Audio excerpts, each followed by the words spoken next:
Material things can easily be copied. Experiences cannot. That is the currency of the experience religion as to how you build and grow a brand.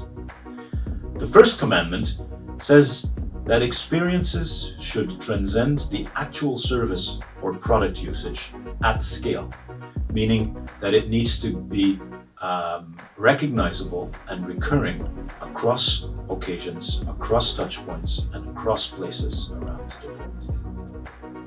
Second commandment of the experience religion says that a true experience is based on interaction with your consumer and with your audience.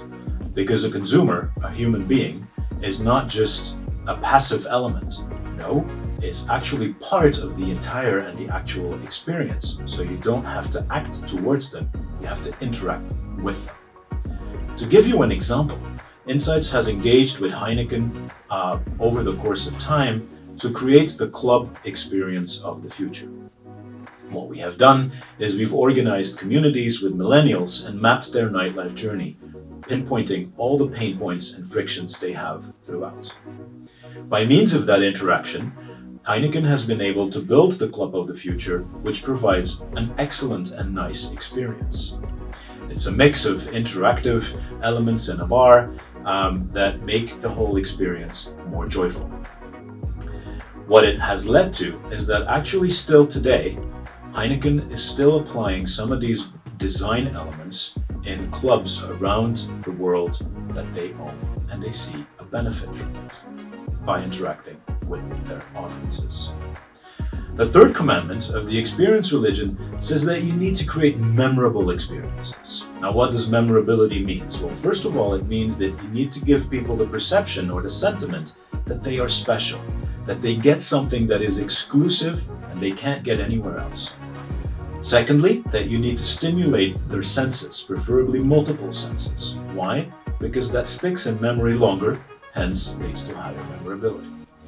And thirdly, you need to stun your audience. You need to make sure that you not only surprise them, but also delight them in terms of the experience that you provide. Research has shown that service touchpoint experiences only in 7% of the cases actually exceed people's expectations. Consider the following. You have a certain amount of delightful or delight level or sentiment towards an experience or a brand. A problem occurs and your delight level actually turns into disappointment because you don't want this to happen. If you then have frontline employees that have the tools and the methodologies to solve that problem swiftly and in a nice and original way, you can actually create an even higher delight level than was originally the case, and you create great experiences for people that they will talk about and that they will actually tell stories about. It's creating exactly that gap, that emotional change that makes sure that an experience sticks. So rather than looking at your customer care performance in terms of minimizing the pains and the problems, you should actually try and maximize the delight level of the experience that you provide. To give you an example, Insights Consulting and Sky Priority have been engaged in measuring touchpoint experiences across the globe in 1,000+ airports for over 20 airlines that are a member of the Sky Priority network.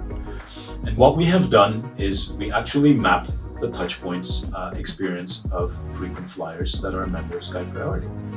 And we do that with numbers, but we also allow people to upload pictures so that we immediately understand why this service interaction is actually delighting or disappointing Sky Priority members.